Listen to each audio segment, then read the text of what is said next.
Thank you, Mr. Chairman. Since you bring it up, why don't we just start there? Dr. Verma, I wasn't sure I understood your answer to Senator Moody a moment ago. Do you think that men can get pregnant?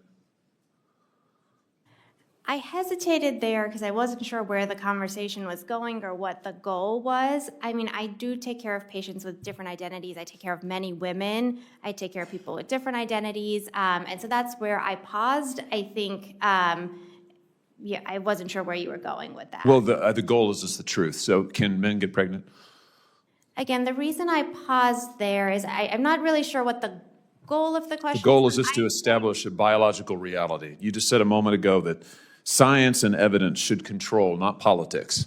Absolutely. So let's just test that proposition. Can men get pregnant?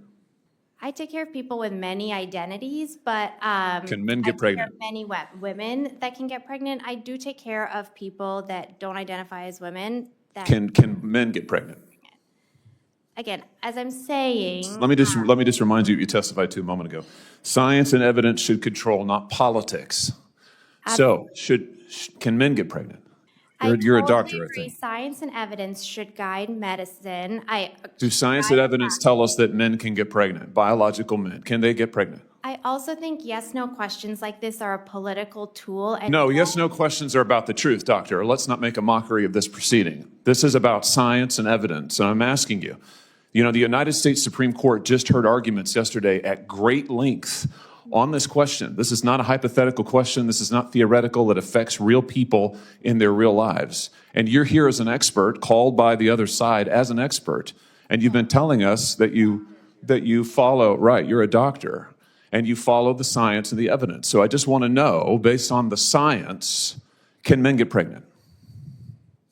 That's a yes or no question. It really is, I think. I think you're trying to reduce the complexity of a lot. I'm not. I'm trying to get, it's not complex. I'm trying to get to an answer, and I'm trying to test, frankly, your veracity as a medical professional and as a scientist. Can men get pregnant?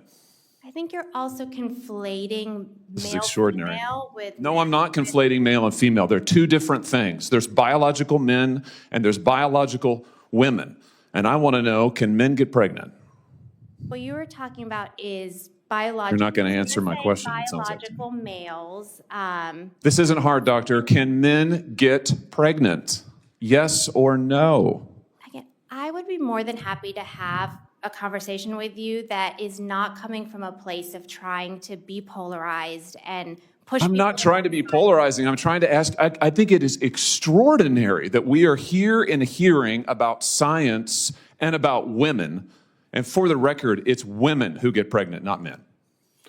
We are here about the safety of women and science that shows that this abortion drug causes adverse health events in 11% of cases. That's 22 times greater than the FDA label, another fact you haven't acknowledged. And yet you won't even acknowledge the basic reality that biological men don't get pregnant. There's a difference between biological men and biological women. I don't know how we can take you seriously and your claims to be a person of science if you won't level with this on this basic issue. I thought we were past all of this, frankly. I can't believe we're still here talking about this.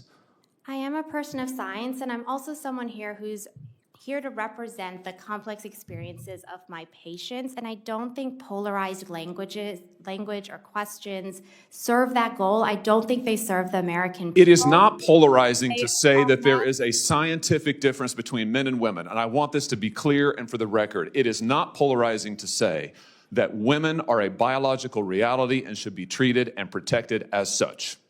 That is not polarizing, that is truth. It is also, by the way, the United States Constitution, which offers unique protections to women in a variety of circumstances as women.